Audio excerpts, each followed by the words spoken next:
កម្ពុជាខ្ញុំលើយុវជនសម័យថ្មីតើអនាគតនៅត្រង់ណាក្មេងៗស្ម័យនេះមិនដូចមុនទេជិះមកទៅលឿនបង្ហោះគ្មានគិតស្លាប់ឡើយមិននាំគ្នារៀនតែនាំគ្នាចោលសាលាទៅជួបក្រុមកាងតាមផ្លូវរៀនតែបញ្ហាបារីនៅដៃស្រានៅនឹងមាត់បារីនៅដៃស្រានៅនឹងមាត់ថ្ងៃក៏ផឹកយកក៏វេកាប់ចាក់មិនខ្លាចអ្នកណាស្រីក៏ដូចប្រុសចារីកោងកាយគ្មានថ្ងៃចេះចប់ មិនគិតអនាគតទុកជីវិតដូចផ្សែងហើយតើអនាគតកូននៅត្រង់ណាកូនអើយកូនម៉ែពុកកំពុងសាងបញ្ហាទឹកភ្នែកដៃហូរបេះដូងខ្ទេចខ្ទាំប្រេះស្រាំមើលឃើញកូនខ្លួនធ្លាក់ចូលក្នុងភាពងងឹតហើយតើអនាគតកូននៅត្រង់ណាជីវិតកូនពងតែបាត់បង់ដោយសារមិនចូលសាលាបើកូនមិនឈប់ថ្ងៃនេះតើស្អែកអាចខ្លាចជាអ្វីព្រោះអនាគតត្រូវដុតចោលតាមផ្សែងគ្មានសល់វេលាមិត្តភក្តិអូសទាញចូលផ្លូវខុសហើយបែរជាកូនគិតថាល្អតែតាមពិតគឺបំផ្លាញខ្លួនឯងដើរលេងថ្ងៃយប់អហិង្សាឥតស្បើយបន្សល់ទុកភ័យដល់សង្គមណាស់ឲ្យពលរដ្ឋភ័យខ្លាច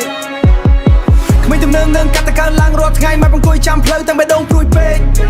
ពួកគាត់មិននិយាយតែទឹកភ្នែកហូរជាឈាមហួសហេតុគាត់ខំចិញ្ចឹម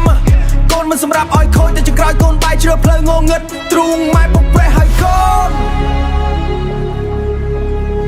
ឈប់ស្ដាប់សំឡេងបេះដូងពុកម៉ែសិនកូនជីវិតមិនមែនគេមិនអាច restart ដូច phone ជីវិតមិនមែនគេមិនអាច restart ដូច phone គិតឲ្យបានវែងឆ្ងាយមុននឹងធ្វើអ្វី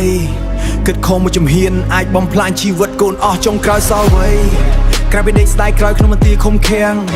ភ័ក្រធ្លាប់ដើរលេងពេលឬក៏រត់បាត់អស់គ្មានសេះសល់សេរីភាពដែលធ្លាប់មានត្រូវរលាយបាត់ក្នុងបន្ទប់រណ្ដែក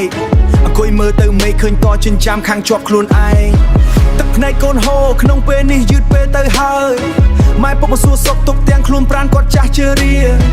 គាត់នៅតែអត់ទោសឲ្យកូនដែលធ្លាប់ធ្វើបាបចិត្តគាត់កូនខុសហើយម៉ែកូនចង់ត្រឡប់ក្រោយតែអ្វីយឺតពេលហើយម៉ែមិនគិតអនាគតទុកជីវិតដូចផ្សែងហើយតើអនាគតកូននៅត្រង់ណាជីវិតកូនពងតែបាត់បង់ដោយសារមិនចូលសាលាបើកូនមិនឈប់ថ្ងៃនេះតើស្អែកអាចខ្លាចជាអ្វីបើកូនមិនឈប់ថ្ងៃនេះតើស្អែកអាចខ្លាចជាអ្វីព្រោះអនាគតត្រូវដុតចោលតាមផ្សែងគ្មានសល់វេលាយុវជនអើយជីវិតមួយនេះមានតម្លៃណាស់កុំឲ្យម៉ែឲ្យយំព្រោះកំហុសរបស់